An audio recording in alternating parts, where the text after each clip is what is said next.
हाय, जरा सोचो आपको अपनी कार में एक ऐसी पावर मिल जाए जिससे कि आप अपनी कार में बैठे पैसेंजर को कुछ भी देते हो, यानी पैसा, मिठाई आदि कुछ भी, तो आपको उसका 10 गुना प्राप्त हो जाता है। कुछ ऐसा ही होता है हमारे मूवी के लीड कैरेक्टर जैक के साथ। मूवी का नाम है इंस्टेंट कर्मा। और चलिए मूवी को शुरुआत करते हैं। मूवी की शुरुआत एक आदमी को दिखाते हुए होता है जिसका नाम जैक होता है। जैक एक पेशे से कैफे ड्राइवर है। जैक अपनी कस्टमर को लेने के लिए स्टेशन पर जाता है जहां पर उसे 2 लड़कियां दिखाई देती है। जैक उन दोनों को पिकअप कर लेता है और उन्हें उसकी लोकेशन की ओर जाने लगता है। रास्ते में वो 2 लड़कियां जैक को बताती है कि हम लोग मार्केटिंग का कोर्स कर रहे हैं। जैक भी उन्हें बताता है कि मैं भी मार्केटिंग का कोर्स कर चुका हूं। अब वो 2 लड़कियां कहती है कि शायद हम लोगों को मार्केटिंग का कोर्स छोड़ देनी चाहिए क्योंकि तुम इतना सब करने के बाद बस एक कैफे ड्राइवर ही हो। जैक उन्हें समझाता है कि ऐसी कोई बात नहीं है, तुम्हें मार्केटिंग का कोर्स करनी चाहिए क्योंकि मार्केटिंग का कोर्स एक बेहतर कोर्स है। मैं तो बस सिर्फ अपना बैड लक से गुजर रहा हूँ। इतना सब कहने के बाद जैक उन दोनों लड़कियों को उसका लोकेशन पर छोड़ देता है और वहां से अपनी माँ से मिलने के लिए निकल जाता है। जैक अपनी माँ से मिलता है। उसे वह बताता है कि मुझे उस कंपनी से निकाल दिया गया जिस कंपनी में मैं पहले काम करता था और मैं अब एक कैफे कंपनी में काम कर रहा हूँ और एक कैफे ड्राइवर हूँ। इतना सब कहने के बाद जैक अपनी माँ के बाद अपनी गर्लफ्रेंड से मिलने के लिए चला जाता है। वो अपनी गर्लफ्रेंड समांथा से मिलता है। समांथा उससे पूछती है कि आज का दिन कैसे गया। जैक उसे बताता है कि आज हमने $100 कमाए। अब समांथा उससे पूछती है कि आज तुमने कितना कमाया, मुझे ये नहीं बताओ, मुझे बस ये बताओ कि आज का दिन तुम्हारा कैसे गया, अच्छा गया या नहीं। जहाँ पर जैक अब दिन भर की सारी बातें उसे बताने लगता है। दूसरी सीन में हम देखते हैं कि जैक एक क्लाइंट को लेकर उसका लोकेशन की ओर जा रहा है। जैक क्लाइंट से पूछता है तुम्हें कौन सी जगह पसंद है। वो क्लाइंट उसे बताता है कि मुझे इंडिया सबसे ज्यादा पसंद है क्योंकि इंडिया के लोग, वहाँ की संस्कृति, वहाँ की लोकेशन मुझे बहुत ज्यादा आकर्षित करती है। लेकिन इसी बीच जैक का कैफे वहीं पर बंद हो जाता है। अब वो क्लाइंट जैक पर बहुत ज्यादा गुस्सा करता है। अब क्लाइंट जैक को खराब रेटिंग देने की बात करता है। जैक अपने पास रखे सारे पैसे को उस क्लाइंट को दे देता है और उसे खराब रेटिंग देने को न कहता है। अब जैक के सामने एक भिखारी आता है। वो जैक से कहता है क्या मैं तुम्हारी मदद कर सकता हूँ।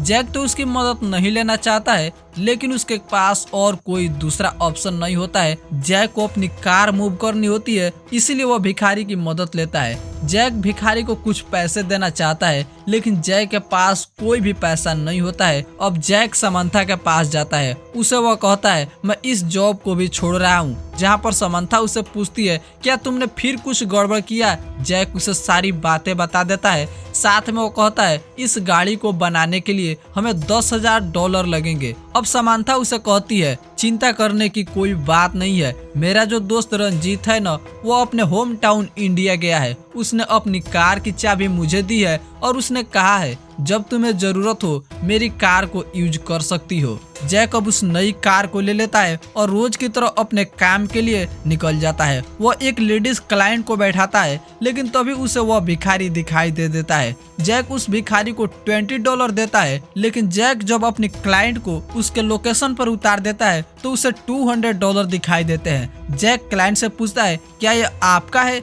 लेकिन वह क्लाइंट उसे साफ इनकार कर देता है। जैक अब घर आकर समांथा से मिलता है। उसे वो दिन भर की सारी बातें बताता है। जैक अब कहता है कि जब से मुझे वो $200 मिले उसके साथ ही काफी क्लाइंट भी मिले और ये सब मेरा गुड लक है और इस गुड लक को मैं खोना नहीं चाहता। जैक अगले दिन अपने काम के लिए निकल जाता है और वह एक क्लाइंट को ड्रॉप करने के लिए जाता है लेकिन तभी उसके सामने वह भिखारी दिखाई दे जाता है जिससे कि जैक जाकर बातें करता है। जैक उसे कुछ कैश देना चाहता है लेकिन जैक के पास कैश नहीं होता है, इसीलिए जैक अपना टिफिन उसे दे देता है। अब जैक अपने क्लाइंट को छोड़ देता है तो वह बैक सीट पर देखता है उसके सामने बहुत सारे टिफिन पड़े होते हैं। वो सभी टिफिनों को लेकर समांथा के पास पहुंचता है। उसे वह पूछता है क्या तुमने ये सारे टिफिन रखे? लेकिन समांथा यहाँ पर साफ इनकार कर देती है। अब जैक समांथा से कहता है ये ना जाने मेरे साथ क्या हो रहा है। समांथा उसे कहती है कि इसके पीछे के कारण हम लोगों को जानना होगा। क्या तुम बता सकते हो कि इन कस्टमरों में कुछ अलग था?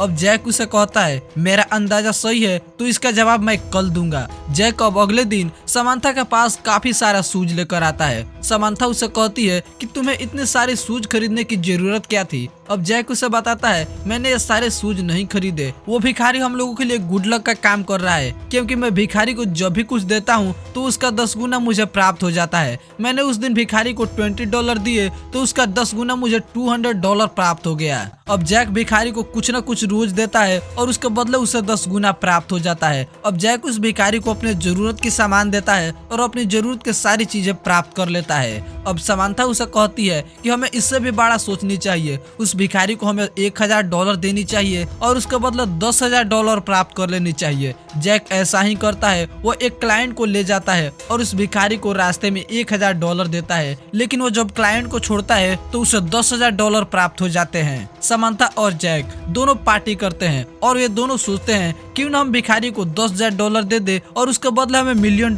प्राप्त हो जाए। दोनों ऐसा ही करने के लिए उस भिखारी के पास जाते हैं, लेकिन वो भिखारी आज वहाँ पर नहीं होता है। उसके बदले वहाँ पर दूसरा भिखारी होता है जिसके पास सेम बोर्ड होता है जो कि पहले वाले भिखारी के पास था। जैक का उस भिखारी का नाम भी याद नहीं होता है, जिससे कि जैक काफी नाराज हो जाता है। वह भिखारी उसे कहता है क्या तुम मुझे कुछ दे सकते हो? लेकिन जैक उसे साफ कुछ देने से इनकार कर देता है। जैक सोचता है कि हमने लकी भिखारी का चांस मिस कर दिया। जैक और समांथा दोनों घर जाते हैं। वे दोनों काफी नाराज हैं क्योंकि उन लोगों ने लकी भिखारी को छोड़ दिया है। लेकिन तभी जैक की माँ का कॉल आता है। उसकी माँ जैक से मिलना चाहती है। अब जैक अपनी माँ से मिलने के लिए उसके पास जाता है, अपनी माँ से सारी बातें बताता है कि कैसे उसे एक लकी आदमी मिल गया था जिसके बाद उसके जिंदगी में सब कुछ अच्छा चल रहा था। जैक की माँ ये सारी बातें सुनती है और लास्ट में वो कहती है हो सकता है वो भिखारी तुम्हारे लिए लकी था, तुम्हारे लिए अच्छा था, लेकिन ऐसा कोई बात नहीं है। ये सब तो इंस्टेंट कर्मा के चलते होता है। तुम लोगों के लिए अच्छा करो,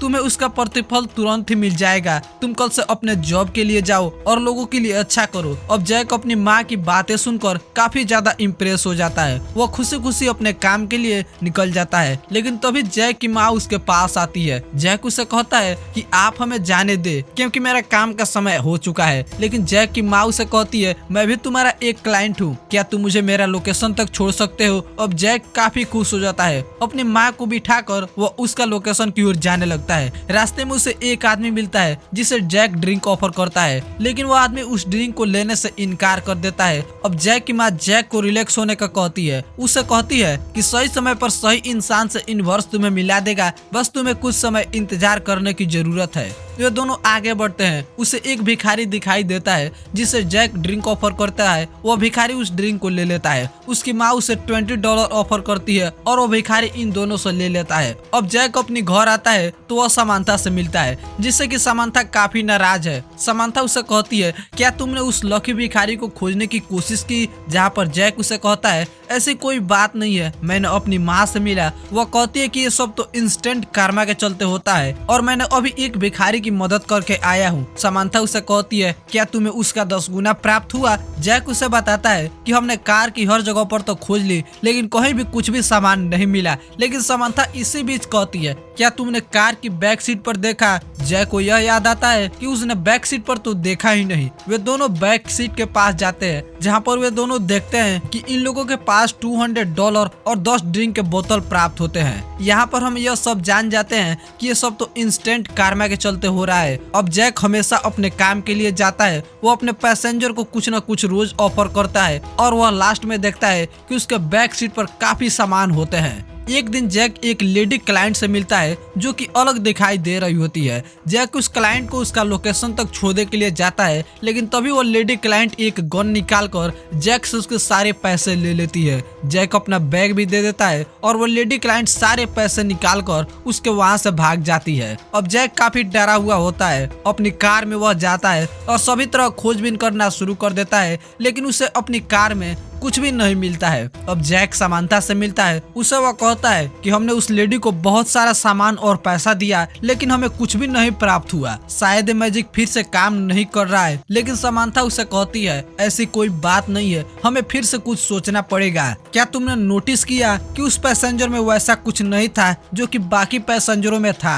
अब जैक को भी समझ में आ जाता है कि उस लेडी ने इन सब पैसे जबरदस्ती लिए, इसने अपने मन से कुछ भी नहीं दिए और ये मैजिक तभी काम करता है जबकि मन से और दिल से कोई भी सामान किसी को दिया जाता है। जैक एक न्यू पैसेंजर से मिलता है जो कि दिखने में अजीब होता है, वह दिखने में ही साइको किलर लग रहा होता है। जैक उस पैसेंजर को लेकर उसके लोकेशन की ओर जाने लगता है, लेकिन तभी रास्ते में उसका दोस्त मिल जाता है जो कि जैक को अपनी माँ की बीमारी के बारे में बताता है। जैक अपने दोस्त को कुछ पैसे दे देता है और जैक जब उस पैसेंजर को छोड़कर अपने घर जाता है तो वह समांथा से कहता है कि आज हम लोग मिलीनियर बन गए क्योंकि उसके बैक सीट में मिलियनों डॉलर पड़े होते हैं। अब जैक सोचता है कि उन्होंने अपने दोस्त की मदद की और गरीब लोगों की मदद की, इसीलिए शायद उसके बैक सीट में मिलियन डॉलर पड़े होते हैं। लेकिन अगले दिन एक प्राइवेट नंबर से कॉल आता है जो कि उस साइको किलर का होता है। वो कहता है कि तुमने मेरे साथ बहुत गलत किया, तुमने मेरे मिलियनों डॉलर ले लिए और इसीलिए मैं तुम्हारा दोस्त को किडनैप करके लाया हूँ। अगर तुमने मेरे पैसे नहीं लौटाए